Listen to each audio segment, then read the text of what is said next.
situata e tillë. Kur flasim për institucione ligjzbatuese në Kosovë, duhet kemi parasysh që kanë arritur një farë standardi ndoshta edhe farë përkrahjes së vendeve aleate, të cilat janë të stacionuar në Kosovë, edhe i trajnojnë edhe i mbikëqyrë. Ne duhet kemi parasysh se sa herë ka përmbytje janë ekspert të palës kosovare që vinë dhe japin ndihmë autoriteteve shqiptare. Sa herë ne kemi situatë problematike me zjarre, duhet kemi parasysh që janë po forcat Kosovës që vinë dhe japin ndihmë për autoritetet shqiptare. Sa herë kemi natë kaosin me trafikun, përgjithsisht veri të vendit janë institucionet ligjzbatuese kosovare të cilat vinë të para të ndihmë. Edhe e menaxhojmë këtë. Çfarë do thotë? Do thotë që janë disa arritje që do duhet përkthehen. Kuptohet, në rrafshin ekonomik nuk është se kemi pasur ndonjë arritje të madhe, po themi, të qeverisë Kurti, por duhet pranuar fakti që ne atje në Kosovë deri tani nuk kemi përballur me skandale të cilat jemi mësuar të përballemi në Shqipëri.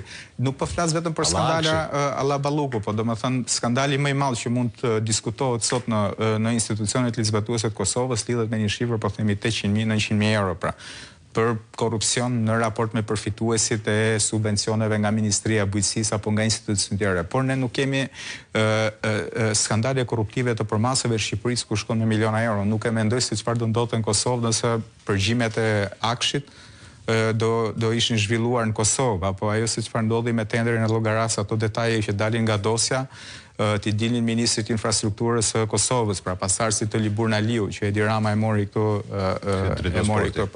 Ne duhet kemi parasysh që Kosova është pak më imune për shkak ndaj këtyre aferave korruptive, për shkak se ka një kërcënim permanent që i vjen gjatë gjithë kohës nga Serbia. Pothuajse çdo ditë në Beograd ka deklarata të politikanëve të nivelit lartë, ka deklarata të gjeneralëve të nivelit të lartë të ushtrisë, të cilët 1-2 Kosovën dhe Metohin e kanë kryefjalë të artikulimeve të tyre sa herë vjen çështja e sigurisë kombëtare. Dhe normalisht përballë këtij kërcënimi real, Kosova është e detyruar që të jetë shumë më e kujdesshme në raport me institucionet ligjzbatuese, të ketë më efikase në punën që ato bëjnë. Por sigurisht, rrafshi ndërkombëtar ka pasur kritika ndaj zotit Kurti nga faktori ndërkombëtar. Ka pasur kritika, po ne duhet kemi parasysh që vetëm para pak ditësh edhe Bashkimi Evropian për hir të vërtetës ka ndryshuar edhe atë qasjen, pra me atë heqjen e sanksioneve. Intereson shumë stabilokracia edhe në Kosovë. Dëgjoj, Bashkimi Evropian e ka treguar që intereson stabilokracia, se në fund ditës është po i njëjti Bashkimi Evropian që i trajton në mënyrë të barabartë, pra edhe agresorin edhe viktimën, siç ka bërë gjatë kësaj kohe me Kosovën edhe me Serbinë. Normalisht nuk duhet presim gjithçka nga Bashkimi Evropian.